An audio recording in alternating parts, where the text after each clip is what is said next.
Voilà, bonjour, bonjour Nabatoutou, bonjour Dorcas Bolokoko, merci Nabino, bonjour à tous les Gaulois, Gauloises et gladiateurs.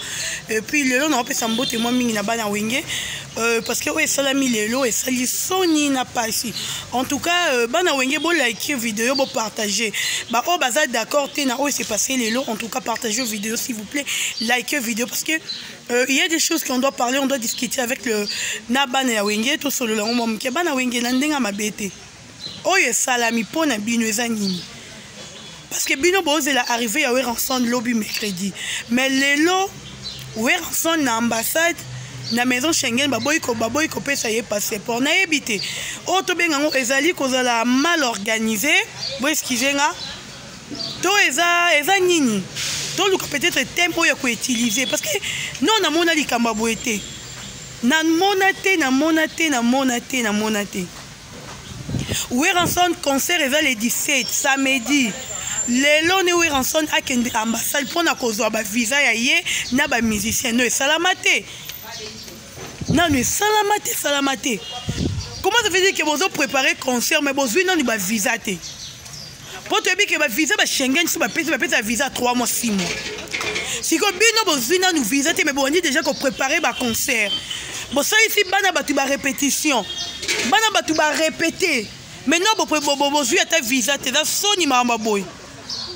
To benga ngoni na ebide to utiliser to lo bani bolinga ki bo créer base pour na concert ango to ndenge nyo comme concert koti mamba corona na kati corona esa ni na concert bato bazaba kendara concert nga yabi ke bato bazana na concert normalement ceux qui bo kobeta neti tam sous le 17 octobre déjà na ba septembre il faut besoin déjà ba visa mais bino depuis bo banda ko préparer concert besoin visa te. Le long de boyo c'est biso que boy formé biso que ambassade de boyo pesa boyo ko remettre ba militaire ba visa to Weranson numéro visa. Pourquoi cause la mal organisé tina niveau? Tandis que il y a des gens là-bas en Europe pour ba sombi ba billet na bango pour ba zila ba concert na bino ba tie ba mbongo na bango manger ba paquet na bango ba zila ba concert na bino même nous les Gaulois ou Gauloises. To sombi ba billet pour un concert en haut que bateau va faire que bête concert baza même pas na visa. Où est la bêtise ni nous salami. To ben on une erreur manque y a organisation, faute y a producteur, faute y a Weranson, to faute y a nani. Boyo nous est biso to biso moto lukana bateau ya ko condamner to condamner ti banani. Et ça l'a raté. Pour que si Weranson ceux qui sont producteurs, au ben ici, on peut pas bête, ni qu'on doit produire bango. Mais producteur, tu étais mieux placé. Il y a Roland Labon, Marmo et Taliba visa. Et il y a Roland Labon, Marmo et Taliba visa, c'est la Sony.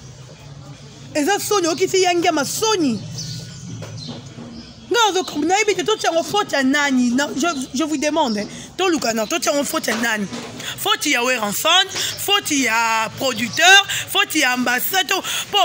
Et là, quand vous avez préparé, comment ça fait que vous avez visa inventé? Vous avez visa déjà, donc plus de 6 mois de préparation, des Zénith de Paris, mais visa hors que ça m'a quitté.